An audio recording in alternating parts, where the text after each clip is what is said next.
আরে ওই ব্রাহ্মণটাকে তো চেনা চেনা লাগছে, তাই তো? কোথায় যেন দেখেছি। জয় জয় মহারাজের জয়। এগিয়ে এসো। নাও নাও, তোমার নাম ধরো ধরো ধরো। এই তো। ভগবান আপনার মঙ্গল করুন মহারাজ। আরে হ্যাঁ, তাই তো, লোকটা তো মুদির দোকানি। ওরে বেটা, আবার টিকিও লাগানো হয়েছে নেড়া হয়ে। দাঁড়া তো দেখি বেটা কোথায় যায়।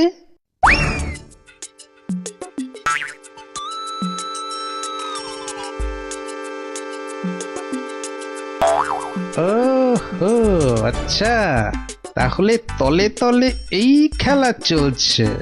এইবার তাহলে দেখছি আমার খেলাটাও শুরু করতে হয়। হ্যাঁ মহারাজ, পরপর 2 সপ্তাহ সোনার আম দিয়ে রাজকোষের অবস্থা তো খুব নড়বড়ে হয়ে গেছে। তাতে কি জানেন না, এসব হচ্ছে মহারাজের মায়ের স্বপ্নের আদেশে। মহারাজ, স্বপ্নের কথাই মনে পড়লো, কাল রাতে আপনার মা আমাকে স্বপ্নে দেখা দিয়েছেন। বলো কি গোপাল? মা কি বললো মা তোমায়? উনি আমাকে বললেন, বাবা গোপাল, গোপাল, কৃষ্ণ তো আম বিলিয়ে বিলিয়ে খুব ক্লান্ত বাবা, তাই আর ওকে জাগালাম না। তোকে বলছি, আমি না এক মস্ত ভুল করে ফেলেছি বাবা। কি ভুল? আরে, আমি ওকে এর আগের স্বপ্নে 10টার জায়গায় 2টো করে সোনার আম বলে ফেলেছি। তুই একটু কাল সভায় কৃষ্ণকে বলে দিবি বাবা। নিশ্চয়ই বলবো। তাহলে এখন কি করা যাবে গোপাল? কি আবার করা, সবাইকে আবার ঢেড়া পিটিয়ে খবর দেওয়া, আগের সোনার আম দুটো নিয়ে এসে দেখিয়ে বাকি 8টা করে আম নিয়ে যাবে। আবার সোনার আম, আরো টাকা এবার বড় লোক না হয়ে যাবই না। তাহলে মন্ত্রী, ঢেনাদারকে দিয়ে খবর পাঠাও জলদি।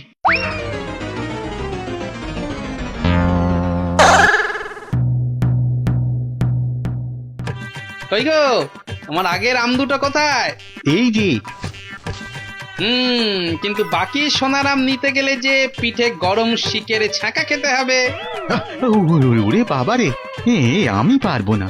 বাহ, দাও তো আম দুটো। প্রহরী, এটাকে গারদে ঢোকাও। কেন মহারাজ? আমাকে গারদে পড়ছেন কেন মহারাজ? কি গোপাল, এটা কি হচ্ছে? সব বুঝবেন মহারাজ, শুধু ধৈর্য ধরে দেখে যান। প্রহরী, পরের জনকে ভেতরে পাঠাও। আরে কি হলো কি? কতক্ষণ দাঁড়াবো? হ্যাঁ, ছেঁড়া জামা কই? কি হলোটা কি?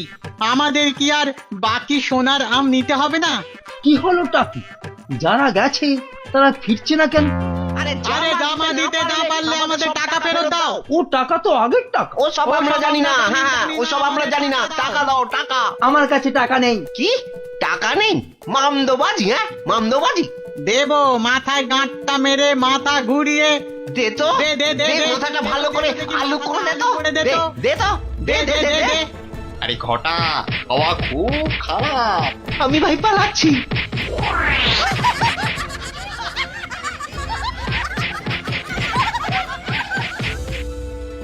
কি হলো?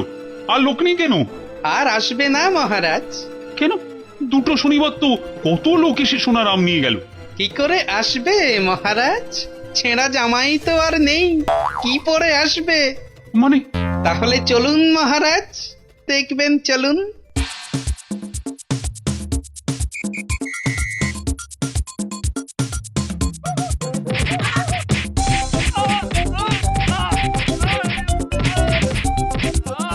মানে এসব গরিব ব্রাহ্মণ সব ভাঁতা, বুঝলো কি?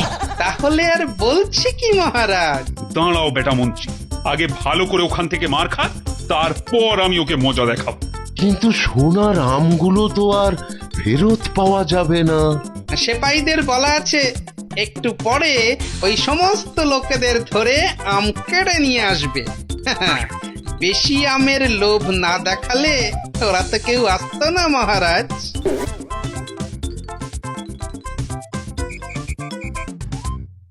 মহারাজ, একজন গরিব ব্রাহ্মণ এসেছে। আবার ব্রাহ্মণ? মহারাজ, এর আগের 2 সপ্তাহ কোনোটাতেই আমি আসতে পারিনি, তাই আমার কাছে আগের দেওয়া 2টো সোনার আম নেই। বুঝলাম, কিন্তু তুমি যে সত্যি গরিব সেটা বুঝবো কি করে? মহারাজ, গরিবকে কি তার দারিদ্র্যের পরিচয় দিতে হয়? সেটা তো তাকে দেখলেই বোঝা যায়। কিন্তু বাকি সোনারাম নিতে গেলে যে পিঠে গরম শিকের ছাঁকা খেতে হবে। হ্যাঁ, হবে। কি ব্রাহ্মণ, রাজি তো? আমি রাজি। ও আরো একটা কথা, সোনার আম কিন্তু 10টা নয়, তুমি পাবে মাত্র 2টো। আবার তার মধ্যে থেকে একটা দিয়ে দিতে হবে রাজপ্রহরীকে, নইলে তো সে তোমাকে প্রাসাদ থেকে বেরোতে দেবে না। আমি সেটা দিতেও রাজি।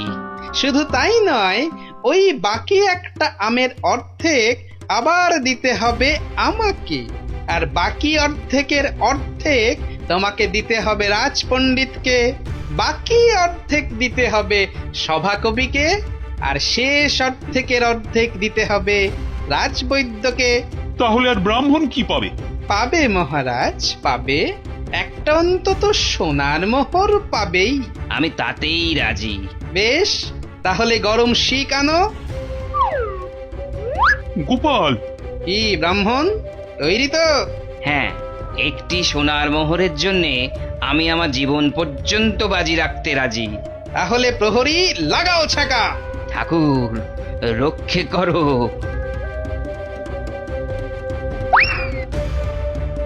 থামো মহারাজ, এই আপনার আসল গরিব ব্রাহ্মণ মহারাজ। একে আপনি সোনার আম দিয়ে আপনার মায়ের স্বপ্নাদেশ পালন করুন।